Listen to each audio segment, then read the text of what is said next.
Praise the lord. సామెతలు 15వ అధ్యాయం 1వ వచనం ప్రారంభం.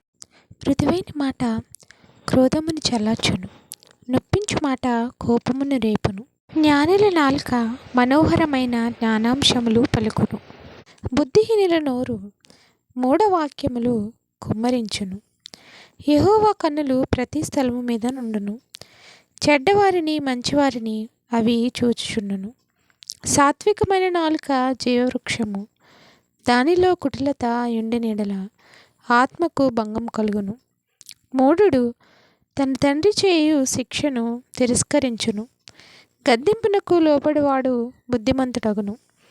నీతిమంతుని ఇల్లు గొప్ప ధననిధి, భక్తిహీనునికి కలుగు వచ్చుపడి శ్రమకు కారణము. జ్ఞానుల పెదవులు తెలివిని వెదజల్లును, బుద్ధిహీనుల మనస్సు స్థిరమైనది కాదు. భక్తిహీనులు అర్పించు బలులు యెహోవాకు హేయములు, యథార్థవంతుల ప్రార్థన ఆయనకు ఆనందకరము. భక్తిహీనుల మార్గము యెహోవాకు హేయము, నీతిని అనుసరించు వానిని ఆయన ప్రేమించును. మార్గము విడిచిన వానికి కఠిన శిక్ష కలుగును, గద్దింపును ద్వేషించేవారు మరణము నొందుదురు. పాతాళమును అగాధ కూపమును యెహోవాకు కనబడుచున్నవి, నరుల హృదయములు మరి తేటగా ఆయనకు కనబడును గదా. అపహాసకుడు తన్ను గద్దించు వారిని ప్రేమించడు, వాడు జ్ఞానుల యొద్దకు వెళ్ళడు. సంతోష హృదయము ముఖమునకు తేటనిచ్చును, మనోదుఃఖము వలన ఆత్మ నలిగిపోవును. బుద్ధిమంతుని మనస్సు జ్ఞానము వెతుకును, బుద్ధిహీనులు మూఢత్వము భుజించెదరు. బాధపడు వాని దినములన్నీ శ్రమకరములు, సంతోష హృదయునికి నిత్యము విందు కలుగును. నెమ్మది లేకుండా విస్తారమైన ధనముండుట కంటే యెహోవా యందలి భయభక్తులతో కూడా కొంచెము కలిగి ఉంటే మేలు.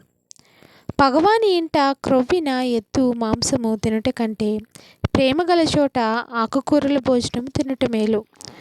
కోపోద్రేకి అగువాడు కలహము రేపును, దీర్ఘశాంతుడు వివాదము నడిచివేయును. సోమరి మార్గము ముళ్ళకంచె, యథార్థవంతుల త్రోవ రాజమార్గము. జ్ఞానము గల కుమారుడు తండ్రిని సంతోషపెట్టును, బుద్ధిహీనుడు తన తల్లిని తిరస్కరించును. బుద్ధి లేని వానికి మూఢత సంతోషకరము, వివేకము గలవాడు చక్కగా ప్రవర్తించును. ఆలోచన చెప్పువారు లేని చోట ఉద్దేశములు వ్యర్థమగును.